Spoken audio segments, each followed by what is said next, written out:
Mr. President. I have a question about Venezuela, but can I just first ask, the health of the president's always news. Your voice sounds a little rough. Are you feeling all right? I feel great. I was shouting at people because they were stupid about something having to do with trade in a country, and I straightened it out.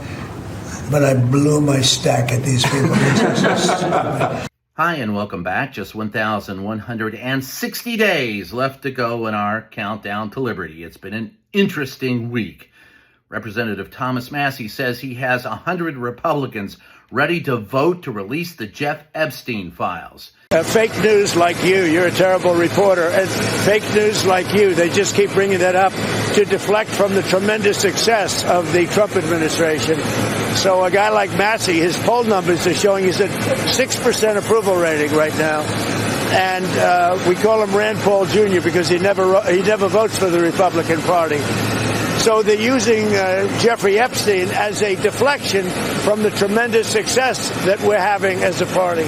And he says to his fellow Republicans who won't vote to do it that Trump may be here now, but he'll be gone later. And your choice is between liberty and voting for people who support pedophiles. Interesting choice. Meanwhile, Marjorie Taylor Greene, the representative from Georgia who once called a fellow legislator a bitch, says that she's done and tired of the divisive politics in this country and says we must join together to find a new way forward. What do you think happened here?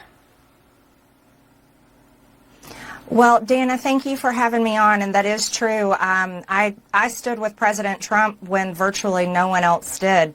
Campaigned all over the country, spent millions of my own dollars helping him get elected, and I think that's incredibly important. And I do support him and his administration, and I support them in delivering the campaign promises we made to the American people. His remarks, of course, have been hurtful. However, I have something in my heart that I think is incredibly important for our country, and that is to end the toxic fighting in politics. And this has been going on for years, and it has divided our country, split up friends and families, neighbors, and it's not solving our problems. The most hurtful thing he said, which is absolutely untrue, is he called me a traitor, and that is so extremely wrong, and those are the types of words used that can radicalize people against me and put my life in danger. What do you think happened? What do you think is the reason for this? Unfortunately, it has all come down to the Epstein files, and that is shocking. And, you know, I stand with these women. I stand with rape victims. I stand with children who are in terrible sex abuse situations, and I stand with survivors of trafficking and those that are trapped in sex trafficking. And I will not apologize for that. I believe the country deserves transparency in these files, and I don't believe that rich, powerful people should be protected if they have done anything wrong. Donald Trump's response to that, he called her a wacky bitch lunatic. I talk to you, right? I talk to anybody. We'll see what happens. Green said her life could be in danger because of the rhetoric. Her life is in danger? Who's that? Marjorie Taylor Greene, she says. Marjorie Taylor Greene. I don't think her life is in danger. Frankly, I don't think anybody cares about her.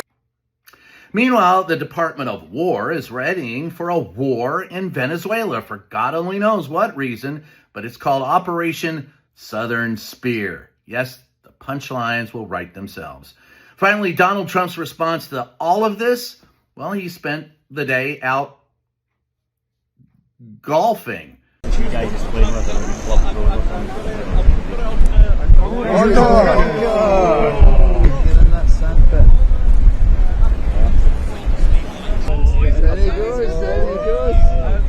Iron 6 or 7.